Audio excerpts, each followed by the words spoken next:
Hi எல்லாரும் என்ன பண்ணிட்டு இருக்கீங்க? மழை பார்த்தீங்கன்னா சூப்பராக லைட் தூரெல்லாம் பார்த்தீங்கன்னா சூப்பராக பெஞ்சிட்டு இருந்துச்சு. சரி நம்மளும் ஒரு 2 ரீல்ஸ் எடுத்து போடுவோமேன்னு சொல்லிட்டு எண்ணெய் வச்சுருந்தேன், அதனால கொண்டே போட்டுட்டு சைடில் 2 பட்டர்ஃப்ளை வச்சுருக்கேன். இந்த ஹேர் ஸ்டைல் உங்களுக்கு பிடிச்சிருக்கான்னு சொல்லுங்கள். ஸோ பிடிச்சிருந்தா இது மாதிரி நீங்கள் ட்ரை பண்ணுறீங்களாங்கிறத சொல்லுங்கள், கண்டிப்பாக வீடியோ போடுறேன். சரிங்களா? இந்த இடத்துல வந்து முறுக்கு மாதிரி கொண்டு வந்து இந்த இடத்துல வச்சுருக்கேன். இந்த இடத்துல லைட்டாக எடுத்து இந்த முடியை இங்கே லைட்டாக இப்படி கொண்டு வந்திருக்கேன். சரிங்களா?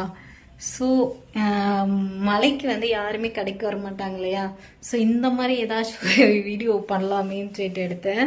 ஸோ பழைய காலத்துலலாம் வந்து இப்படி தானே வீடியோ பண்ணியிருந்தாங்க, இந்த மாதிரி டிஃப்ரெண்டான இதில் அந்த மாதிரி பண்ணலாமேன்னு சொல்லிட்டு இந்த இடத்துல பஃப் வர மாதிரி வச்சுருந்தேன். ஸோ கைஸ், இன்னைக்கு வந்து மழை கிளைமேட் வந்து செம்மையாக ஊட்டி மாதிரி இருக்குது. நம்ம ஊர்ல இந்த மாதிரி இருந்துச்சுன்னா இருக்கிற இதுல குளிர் காய்ச்சல் வந்து இதாயிரணும். ஸோ இன்னைக்கு நீங்க என்ன சாப்பிட்டீங்கன்னு சொல்லுங்க. நான் இனிமேல் தான் போய் சமைக்கணும். ஸோ நிறைய நாள் வந்து வீடியோ போடாம இருந்தேன், இனிமேல் கண்டினியூஸா வீடியோ வரும். ஃபுல் சப்போர்ட் பண்ணுங்க. இவ்வளோ நேரம் என்னோட வீடியோ பார்த்துட்டு இருந்ததுக்கும் பொறுமையா ரொம்ப ரொம்ப நன்றி. தேங்க்யூ, பாய். மறுபடியும் நைட்டு முடிஞ்சா வீடியோ போடுறேன்.